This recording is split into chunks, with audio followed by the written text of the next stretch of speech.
And thank you very much for inviting me. It's a great pleasure to talk with you guys and of something that we've been working in recent months, although it's part of a longer research agenda, broad research agenda on parenting, inequality, family economics. And you know, the title, When the Greater Equalizer Shuts Down, echoes an expression used by the great educational reformer Horace Mann, who was the secretary of the Massachusetts Board of Education, and you know, promoted important reform, introduction of widespread public schools, and did a lot of thinking, which I was reading in the last few days, and I thought, well, a lot of what he thought and said has not been yet achieved. One of the main points was that education should be provided in schools that embrace children from a variety of backgrounds, and this, in his word, would allow the less fortunate to advance in the social scale, and education would equalize the condition of men. And although, you know, we are in a times of growing inequality, sense that the equality of opportunity is on the way down rather than up, I think school still fulfills a very important role in that respect. So in the moment in which schools shut down, a number of things happen. And the number of things that promise to have a large impact on the making of future society. There is a threat to an further increase of income inequality. And it's not just inequality across cohorts. It's not just that the people who have the misfortune of being in a schooling age during the time of COVID will suffer more. That's also true, but within that group, the effect may be quite diverse across socioeconomic groups, which is the focus of today's presentation. Now, this is something that happens, and we all hope that, you know, after some more months of pain, we will be out, and then life will slowly return to some normality. But some of the effects of this disruption are likely to persist because learning is a cumulative process. And so something that gets lost at this stage, and you will see in my talk this becoming more precise, will actually stick. Somehow what will happen in the next few years can partially remedy to the damage, but not completely. And we expect this to be a powerful multiplier of inequality in society. Now, in the newspaper, in the public debate, there's a lot of attention, of course, to this subject. And a number of arguments have been put forward. For instance, you know, the fact that this remote teaching requires access to computer, fast internet, that is not equally available for people of different social backgrounds. Some countries have tried, in fact, to do something.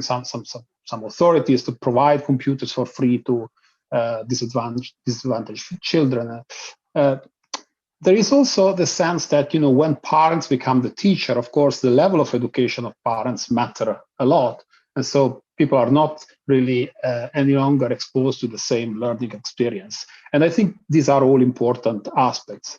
What I want to talk today is somehow, you know, another element that has probably been less under attention. It has been relatively overlooked.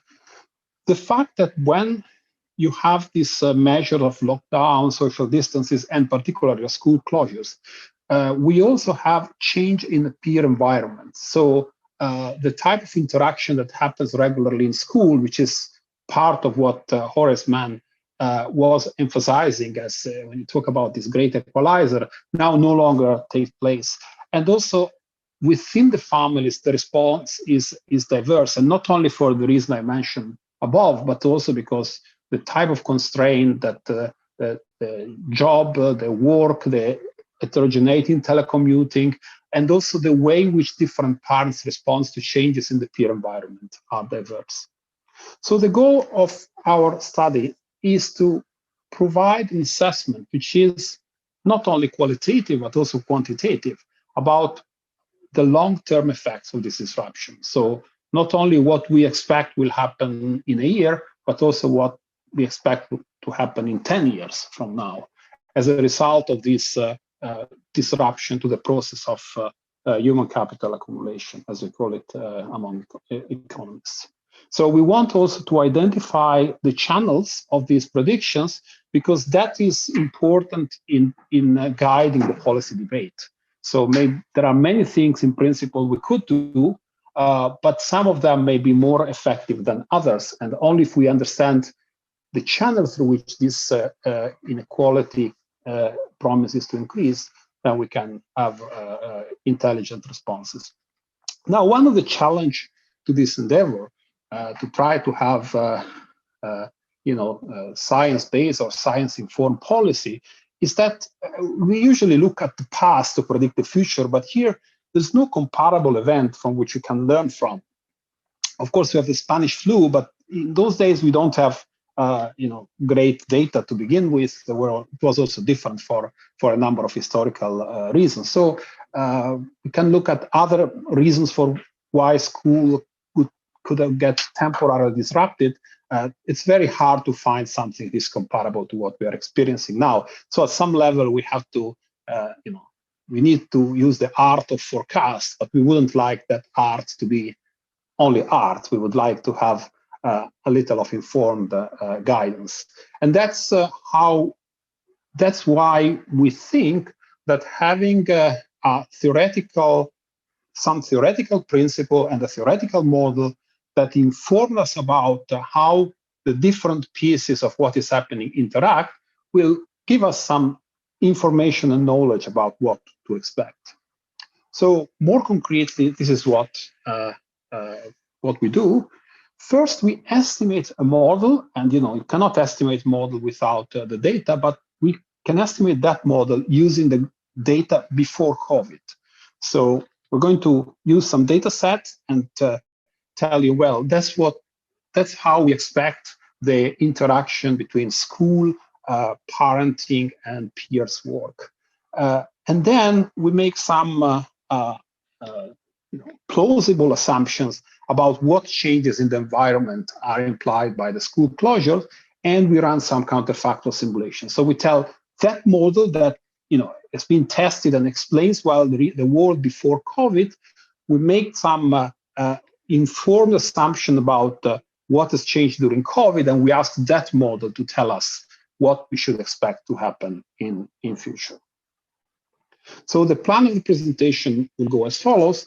I will first discuss informally the building blocks of the theory. So I will not give you a full set of equations or mathematical apparatus, and I'll try just to discuss informally what our theory captures. I will provide a summary of the results from that, and then I will tell you how we model the effect of school closures, and then finally tell you the predicted effects, and also entertain some discussion about policy. So the theoretical model is a model of parenting with peer effects, where children grow up in different neighborhoods, in different environments. We take those environments as given. So one could think that, well, parents could choose to live in a neighborhood rather than in other, which is something we are also studying, and we plan to do more. But at this stage, we assume that people live where they live. And then they form friendships, they form linkages, one with another. And these links affect in some way their process of learning. Parents are also part of that process, because parents can provide their input by supporting their children directly, and also by trying to interfere with the process of peer formation in a way that I will be more precisely. So in this model, peer formation and parenting style are mutually interdependent equilibrium outcomes. What is given is the environment, and what within that environment parents and children do is the result of some behavior that we model. And there are three building blocks in our approach. The first is what people call, this is not our primitive, this is not our invention, skill formation technology. So Jim Hackman, Flavio Cunha, and other researchers have proposed this idea that we should model the process of acquisition of knowledge, the process of learning, and the human capital formation as in a way that can be described by a technology. I'll come to that in a moment. And then we have choices that are made by children. And here we'll focus in particular on the determinants of formation of friendships. And then we have parents who make some other choices. And those choices in particular are time spent with their children in supporting their learning experience and possibly influencing the process of peer formation. So let me take these three building blocks one by one. And I'll start with the skill formation technology. I guess that many of you are studying economics, and so you are familiar with the notion of production function. So production function tells me typically how much product a firm gets if it uses a certain amount of different inputs. For instance, capital and labor. So it hires some capital, it hires some labor, and it gets some outputs that depend on the intrinsic productivity of the technology used. So it determines. So here we, instead of having cookies as an output, we have learning. So learning here is modeled as a function of a set of inputs. Which inputs? Well, let me first, this is going straight into something we can measure. So you can, of course, quibble about many of the choices that are made here, but they are largely determined by what we can observe in the data. Later, we'll tell you about the data. So we're going to treat the GPA as a proxy for acquired knowledge, being aware that that is a very imperfect proxy in several ways. But what we know is that if you follow people and look at their GPA and then what their earnings will be later, well, there is a positive correlation. It's not only about money. It's also, the stability of their emotional relationship, the family formation, hazardous behavior. So GPA tends to proxy many of those future outcomes. So the idea is that, people go to school for many years, think of each academic year as a unit of time, and the GPA of a person I at time t plus 1 depends on a number of things that happen at time t. In particular, well, if a child is doing well at time t, typically is a good candidate for doing well at time t plus 1. So the amount of knowledge acquired at time t has an effect on the outcome at time t plus 1. Sounds quite intuitive, right, and quite reasonable. Second, the interaction with friends. So there's a literature about peer effects that argues, well, depending on which people, which friends children interact with, that has an effect on the process of learning. And so we are going to measure the peer effect by some summary statistics that is captured by the average GPA of friends. Could look at other measures, but this is the one we are focusing upon. And the third input to this process of learning are parents. And parents can provide a variety of inputs to help children learn. And we're going to focus specifically on two, and I will tell you which ones. So now, let me first state that in our thinking, we have written a book about that I'll mention briefly later. There is some type of intrinsic conflict between parent and children. In a world where children make choices that affect their own skill formation, their own learning, and in a world in which parents' goal is the pursuit of their children's happiness. So these are parents who want good for their children, they want to see them thrive, and these are children that to some extent may be thinking about future as well. So why there is a disagreement about that? Well, both parent and children in our simplified model care about two things: the children's future, and here, in the reductionist dimension, which we take this is proxied by doing well at school, and they care about children's current happiness. And here, the focus is on thriving in the relationship with friends. So both parents and children care about that because parents care about their children being happy ultimately. The problem is that they put different weights on these two things. And what we postulate is that parents somehow are more forward-looking, so they care more about the future than do children themselves. There is no value judgment here, at the point that a large part of the book is that sometimes parents may be too obsessed about the future and too little interested about the present. So we're not putting any normative content, but the basis of a lot of literature in child development psychology and our own research, we think that this is an accurate description of the reality. So somehow parents would like to support their children, but also to, in a way, distort the choices that they do in the direction that emphasize the children's future and doing well at school. Okay, so now with this in mind, let's think about how parents and children interact here. So what type of choices they make?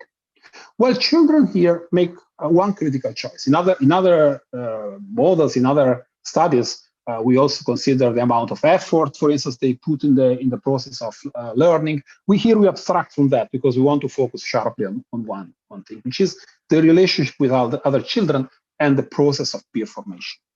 So the choice that children do is whom to be friend with, and we use a model of random utility to determine the outcome of the process of peer formation. Here, the idea is that children are in a classroom, and they may decide to make links, to make friends with one or another of the people in the group. What determines their choice? Well, but large part of that, it's imponderable. I like that person likes me. It's something that nature decides. That's why the model is random, because there are components that are completely imponderable. But then we observe some regularity in the data, and the model is intended to capture that. And those regularities are, for instance, there is an extensive literature that argued there is a so-called homophily bias. By homophily bias, it means that children tend to form friendship with other children that are similar to them and in many dimensions. Here, we're focusing on grades, and we particularly looking at grades. Now, is it true or is it false? The model allows for that homophily bias. When we estimate, we find that it's a very strong feature of the data. So proficient children tend to be friends with proficient children. Sometimes no, sometimes they are friends with non-proficient, non-school proficient children, but more frequently with they tend to be close to their likes. Then there is a second dimension, which is parents' approval, and then there are other characteristics we control for, and I don't tell you because they are not the focus of what I want to talk about. So in this model, each child makes a call, and when the call is reciprocal, they form a friendship. So these two girls, for instance, the green girl likes the yellow girl likes the green girls, and then they become friends. Sometimes that doesn't happen. Here, one boy would like to be friends with the other, but the other is not. It's not for that. So in our model, literally, you need both of them to decide to be friends. All of this will have counterpart in the data, as I tell you in a moment. Now, the important thing is about parents' approval. So parents here can, where is it? Yes, parents here can actually interfere in this process. And they can do it in many ways. The simplest being, trying to encourage children to hang around with certain type of friends rather than with others. Actually, parents here do more than one thing in this world. On the one hand, they can spend time, and that time is valuable to them because they have work, they have their own leisure and their own life, but they can decide to spend time with their children, and that's one investment, which we call it for a reason I won't elaborate on, authoritarian investment. And then the second thing that they do, they may decide to interfere with a child choice of friends. So this is what we call authoritarian parenting style. It's a language we use in our book with Matthias Döpke that goes back to the child development psychology. Anything that restricts the choice of children or try to influence in a restrictive sense, we call it authoritarian. So we call the parents who try to interfere with their children authoritarian. And this results in some type of approval and disapproval of different type of friends. In this emoticon, the type of nerdy friend is approved, and the cool and perhaps not so nerdy friend is disapproved. In the model of random utility, it results in a penalty. So it becomes like more painful for children to make friends with not so proficient children. So it's an intervention that tends to bias the choice of children towards more proficient children. Again, it could be that this is in our mind and it's not in the data. We're going to estimate. So the data will tell us, well, there is nothing there. The data will tell us that there is something like that instead. Okay, so this is a very simplified description of the model without any equation, without not any technicality. Let me tell you what type of data we use. Here we are in the world pre-COVID. So in the world pre-COVID, in fact, we go back to the late 1990s. That for many of you must be a long time ago. Why do we take data that have aged so much? And we are aware that there are issues there. This is pre-social media era, etc. Well, because it's the only data set where we have the following key information that we can use. Number one, friendship network within school. So this is a representative sample of adolescents in grades 7 to 12 in the United States. So we have friendship network within school. Each child is asked to relate who are his or her friends. And when the two children say the same thing, so child A says child B is a friend, child B says child A is a friend, then we say there is a friendship. So we can operationalize the type of concept that I described in the model. We have information about their grades. This is not difficult to get even in other data set. And we have information about parenting style. So parents and children are asked questions about how much time parents spend in supporting them, and also in whether they try to interfere with their choice of friendship. In fact, we have a particular question that we like that reads like this.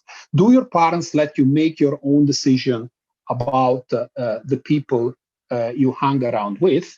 And if the answer is no, we say the parent is authoritarian, tries to interfere. If it says, we say it's non-authoritarian. And in our sample, it's about 16% of parents who are authoritarian, which is the minority of them. But interesting, that minority is very stratified in a socioeconomic sense. Where are parents authoritarian? Well, this is a plot where on the horizontal axis, you have the median family income at school, and in the vertical, you have the fraction of authoritarian parents. So more in poor neighborhoods than in rich neighborhoods, and more in unequal neighborhoods than in less unequal neighborhoods. So the horizontal here show you some measure of inequality at the neighborhood level. So in neighborhoods that are poor and unequal, parents are more authoritarian. We interpret this as a kind of defensive response of parents. Parents try to protect their children against influences that at least they deem unhealthy. Now, this pattern is very robust. So this is just, these dots are not single observation. This is a bean scatter plot that averages across all people living in certain type of neighborhood. But for instance, if you go within the school and you take just at the school level, so you don't compare different schools, but you compare children who go to the same school, and you look at different cohorts, and now you measure inequality and level, not by income, but by the mean and the standard deviation of the GPA, you find a similar effect. So if you look at a cohort that entered in 1994 and the one that enters in 1995, and you compare the grades and their volatility, well, you find that parents intervene when the children are in an environment where the average level is not so good, and even more so, because it's the more robust of the two, when there is more inequality. So there is more inequality, it's likely that parents try to interfere with the friend's choice. So this is the type of trade-off of what we call for authoritarian parent. It improves peer selection, but it otherwise reduces the productivity in the technology of skill formation. So the second point is very important. So when we estimate this, we see that an authoritarian parenting style has a cost. Children suffer from that, and their learning process also suffers from that. This is not something new. All the child development psychology literature makes a point around that. So the authoritarian parenting style may actually be successful in inducing some type of behavior of children, but for a variety of reasons, it is disruptive, and that disruption has a cost. Part of that could be the peace of the family, and part of that is actually the grades, and you see it in fact in the data. So it has a negative effect on that. So what we see is that parents tend to adopt this type of authoritarian parenting style when the peer environment is weak and when their own child is lowly proficient. That would require maybe some elaboration that I don't have time to talk. But remember this. So parents here do that choice in a rational way, and they understand that it's going to have a negative effect on the school performance, except that it's going to improve the peer effects. So when the peer environment is weak and also very unequal, then parents tend to intervene more. And it has also to do with the quality of the, with the proficiency of the child itself. When the child is a good, they tend to interfere less, and it could be for many reasons. Maybe they trust the child. So if we look at poor and a neighborhood and an affluent neighborhood, in the poor neighborhood, there is more authoritarian parenting style.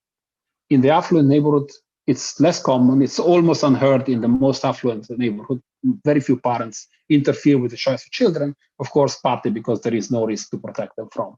And you see that there is also this other aspect that the time investment depends on the peer environment and on the proficiency of the own child. So it's not so clear if it's more in non-authoritarian, if you have more of the time investment in poor or in affluent neighborhood from the theory principle. But in fact, in the data, we tend to see more of this investment in the affluent neighborhood.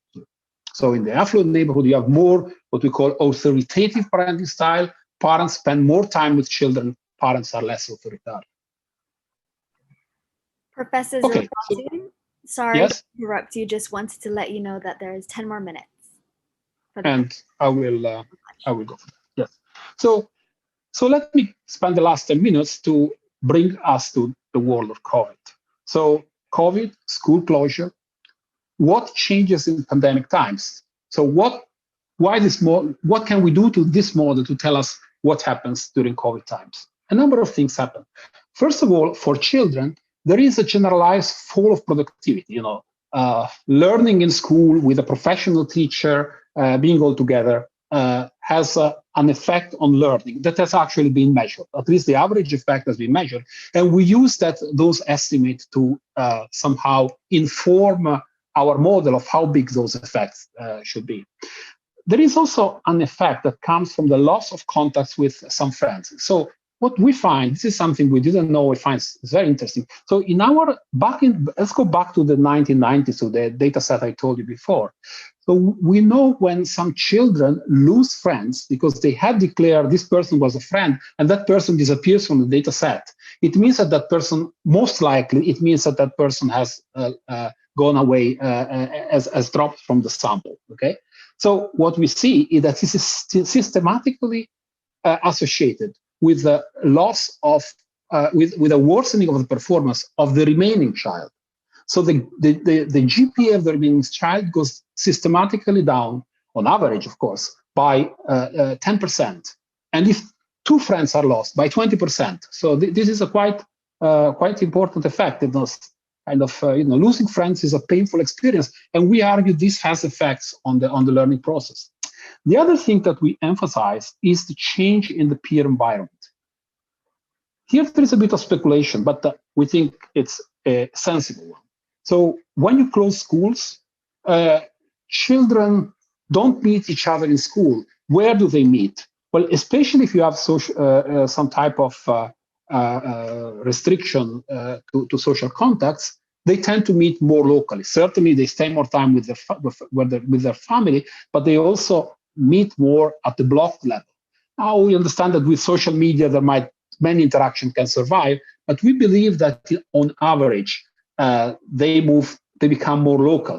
And more local means more segregated. You take a school in any neighborhood, and you start having children interact with other children only in the block.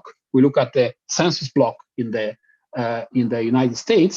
Well, there is much more inequality at the census block level than at the school level, because at the school, naturally, people from richer and small and poorer areas in the same school district imply. This happens to be very important for the effects we described, and we think that this has been overlooked so far. What happens for parents? Well, for parents, first of all, there are new demands on their time that we model in a certain way, but most important, they are subject to different extent of flexibility. So telecommuting across professions and income level is very variable. For teachers, they work at home, so they have somehow, I wouldn't say it's ideal to have children and to do work, and it becomes difficult, but it's much better than for those who still have to reach a workplace, and maybe in a situation in which it's even more difficult than usual to actually reach that workplace. That's the other ingredient that we take into account and we introduce in the model, and it is introduced on a constraint on the time that parents can spend. Essentially, for the wealthier parent, and we measure it in the data, so it's not that we make wild speculation here, but on average, they have more time to devote to their children. In fact, if you look at the data, here's what you can see. First of all, there is an enormous increase in the number of hours that parents spend with their children. On average, it goes up from 1.3 hours a day to 5.8 hours a day. So that's for a reason you can easily understand. But what is perhaps more noticeable is that these two graphs have the family income on the horizontal and on the vertical, the time spent in supporting children. And you see, it was already positive, the gradient, in the pre-COVID time. It means that in richer neighborhood, parents on average spend more time with their children, but look at what happens with COVID. It's much steeper, so it's much more unequal, the response of the parent. All parents spend more time with their children, but more and more so in wealthier areas. So now let's assume that COVID shock lasts for 1 year, one academic year. We can discuss, otherwise you have to rescale the results. So here is the effect of school shutdown on learning. This is probably the most important graph, so let's focus carefully on that. So on the horizontal side, on the horizontal axis, you have the percentile of neighborhood family income. So 0 is the poorest neighborhood, and 100 is the richest neighborhood. This is at the census block level. And on the vertical, you have the effect of COVID shutdown on children's skill measured by GPA. This is not data because we don't know. We actually, the average somehow we know from some studies that are emerging, and the average is calibrated to that. But this is the socioeconomic gradient. And the fact that it is positively sloped means that this effect is, the negative effect is big for the poorer families, and it's actually nothing essentially for the richer families. It's all the things I told you before. The fact that the peer environment, if you live in the wealthiest block of the city, is not getting worse to begin with, and on average, parents have more time to stay with the children. So our model says that essentially for those children, there is a 0 effect, and I think it's actually plausible to me. I receive every week a bunch of emails, which I've never responded to, but of some parents who say, "Oh, you are a professor at Yale, would you come to teach some stuff to my child? I'll pay you well." I'm not interested in that, but I know that private tutors are, for instance, very, very heavily used. Now, what is this minus 0.6? Just to give you an idea, it's a deterioration of the order of 60% because this is in log scale. It corresponds, on average, for the children in this poorer area, for a child that gets a straight B to get C in half of the subject, if you are familiar with the US grading principles. So it's quite a large effect that you have. Now you could say, well, this is, these are children in 9th grade, and this is the estimated effect when they enter 10th grade, so 1 year after COVID. And you could say, well, maybe things will get better again with time. They do. Here is what the model predicts to happen between grade 10 at the end of the high school cycle. Well, it's less steep. It means the inequality is not so bad as after 1 year, because the great equalizer starts working again, but it is not. It only takes away 50% of the effect, not the whole effect. So 50% of the initial effect survives at the end of the high school. And if you want to transform this in income, of course, there's a lot of noise there, but it's a loss of between 20 and 25% of earning potential.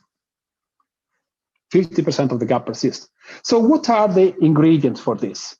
Well, first of all, there is a worsening of the peer effect for the children in poorer neighborhood. Why that? Well, for the children in poorer blocks, because within each school districts, those who do worse are the children that live in the poorest blocks. Those who live in the richest block, well, they interact with other children of their income potential, and so they have better interaction. For the worst children in each, for the worst, for the lowest economic, for children from the lowest economic status, it's the worst situation. So you see that there is a significant deterioration for the peer environment. What about parents' time investment? Now, if we didn't have any form of constraint that is determined by telecommuting, we would have that actually the parents that would respond more are those living in the poorer blocks, in the poorer neighborhoods, because those are, our parents they want their children happiness, so the situation is getting worse, but they can't.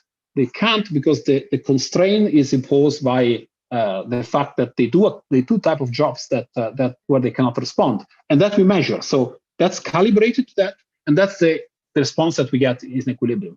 You see, you have a significant increase in the time investment in the richer family, much larger than for the rest of the population.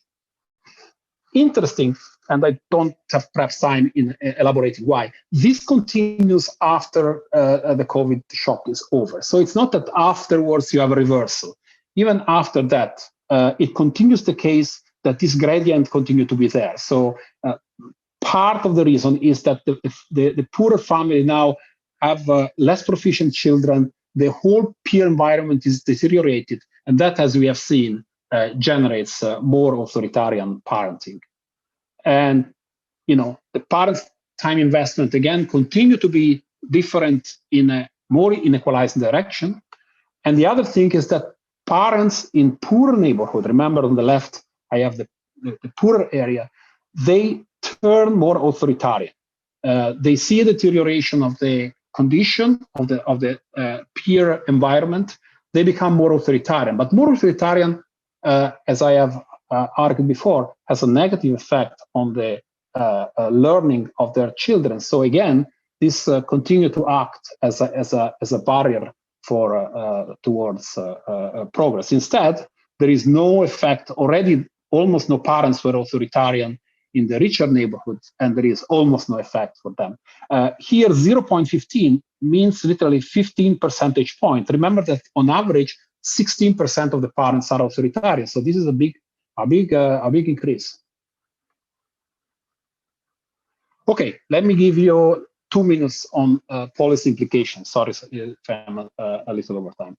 So we can discuss with the guidance of this the type of policy implications. So if we thought that these effects were temporary, we shouldn't worry so much. these effects are persistent and very unequal. So the first thing we could say is that we should prioritize the reopening of schools. We believe in that. It's not surprising. Others said for a variety of reasons. Of course, there are health reasons in some places that work against that idea. But then there are other things that can be done. Well, the provision of free targeted childcare. Some countries or some states here in the US have worked on that. And now looking into the future, perhaps shortening the summer breaks in 2021 and 2022, when the crisis is over, one possibility would be to remedy by offering a longer calendar year. If that's not possible for everybody, we expect, I proposed that concretely in Italy already in the past April, and during the summer it was possible because there was almost no infection, but I got very, very negative responses from people involved politically. So one other thing that could be done is to spend money for targeted support to disadvantaged group during the summer. We have examples of how that actually works. It's very effective to provide this type of intervention. It's done very little. Another implication is that, this problem may be more important in areas where inequality is higher, like cities. So maybe in a cost-benefit analysis, interventions done in city areas where the residential segregation is more important, maybe more required. And that's my last slide. So this study is based on a novel approach on parenting and peer that actually, I haven't had much time to show you in what sense, but it works in normal time. So it's actually a model that predicts rather well the behavior of parents and children in this world where parenting and peer interaction are taken into consideration. And, it suggests that the effect of changes in peer environment may be particularly important, and among the various aspects of the debate, this has been perhaps underestimated so far. And understanding the connection between parenting and peer effects is important.